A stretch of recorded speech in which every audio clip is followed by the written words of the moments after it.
Welcome to another episode of Before I Do Dialogues, the podcast where wisdom meets preparations. And we don't just talk about weddings, we talk about what happens after the hire. Let me start with a question that might shake a few tables.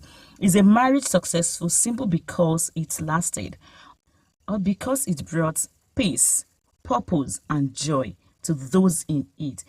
You see, we often hear couples say we have been married for 30 years, but here is what no one asks. Is it happy? Is it healthy?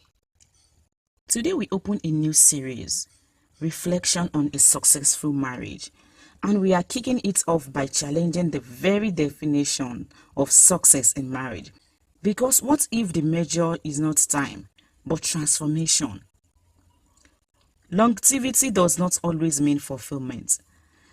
Let's address the elephant in the room. A long marriage is not always a good marriage.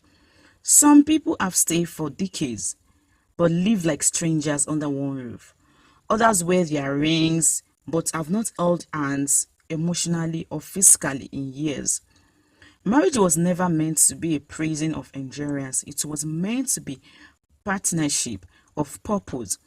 Success in marriage should not be judged by number of anniversaries, pictures on social medias, the appearance of holding it together, but rather how you talk to each other when no one is watching, how you feel with the person, not just about them, whether peace lives in the house, not just silence. Common misconception about marriage goals. Myth 1. As long as we stay together, we are successful. But the truth is, togetherness without connection is just coexisting. Myth 2. If we don't fight, we are doing great. But the truth is, silence is not always peace. Sometimes it is avoidance. Myth is, marriage is about sacrifice, no matter the cost.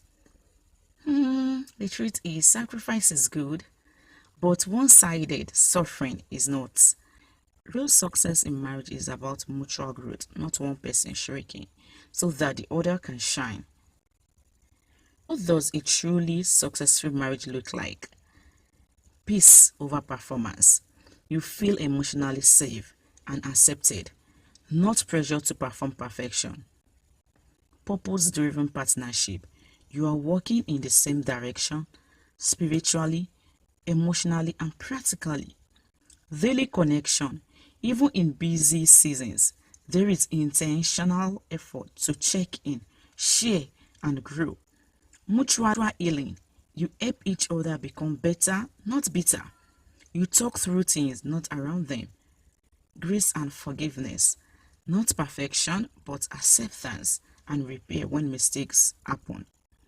A successful marriage is a living, breathing relationship, not a checklist or a trophy. Goals and engaged couples. This part is for you. Before you say I do, ask yourself, do I know what success means to me? Am I measuring love by peace, purpose, and partnership, or by measure status and time? Take time to reflect, because the marriage you desire will only be built with the definition of success you carry into it. Your reflection for this week is, write down 3 marriages you admire. Next to each, jot down why.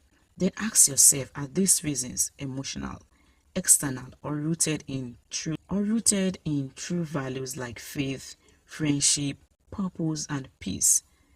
Let this be your clarity check, and I leave this with you. Don't just marry someone you can live with. Marry someone you can grow with, build with, and reflect with. Marriage success is not about survival, it is about sacred, intentional living. So if you are dreaming of a lasting marriage, dream bigger than years together. Dream of a life filled with peace, purpose, and presence together. That is the kind of success we are building here on Before I Do Dialogues. In the next episode, building with bricks, not bubbles, the power of shared values, will unpack the role of values in building a solid foundation, because love starts the story, but values finish it.